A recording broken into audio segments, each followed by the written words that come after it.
అదే RTV app వార్తల్ని క్షణాల్లో చదివే అవకాశం ఉంటుంది. ఒక న్యూస్ పేపర్, ఒక టెలివిజన్ ఛానల్ మీ చేతుల్లో ఎప్పుడూ ఉంటాయి.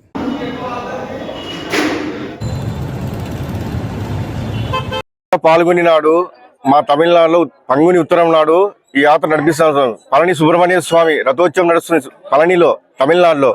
అది యథావిధిగా అదే మన ఎమ్మెనూరు పట్టణంలో సుబ్రహ్మణ్యేశ్వర స్వామి గుడిలో మనము రథోత్సవం నడిపిస్తున్నాం. స్వామి భక్తులు అస్త్రాలు వేసుకొని, కావర్లు మోసుకొని అంతా స్వామికి మొక్కుబడులు చెల్లిస్తున్నాం. స్వామి మేమంతా మాకి అన్ని మంచి నడుస్తున్నాం. స్వామి సంతానం లేని వారి సంతానము, పెళ్లి కాని వారికి పెళ్లి అవుతుంది. స్వామి అనారోగ్యం ఉన్న వాళ్ళకి ఆరోగ్యం ప్రసాదిస్తాడు భగవంతుడు. పేదరికంలో ఉన్న వాళ్ళు ధనికులు చేస్తున్న స్వామి ఆయన అన్ని ప్రసాదించే తండ్రి, ఆయన అందరికి మంచి చేసే తండ్రి.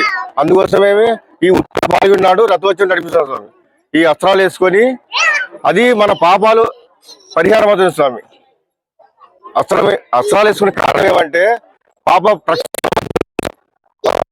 ఈ రోజు తారకాసుని సంహరించిన రోజు, తారకాసుని సంహరించిన రోజు.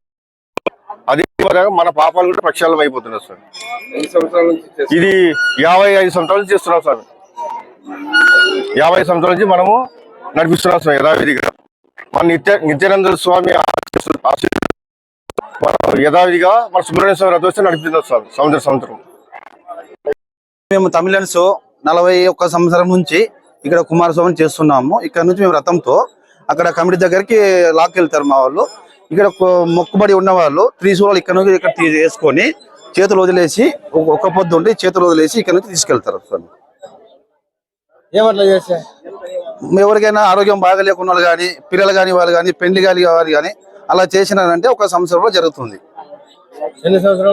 41 సంవత్సరం చేస్తున్నారు.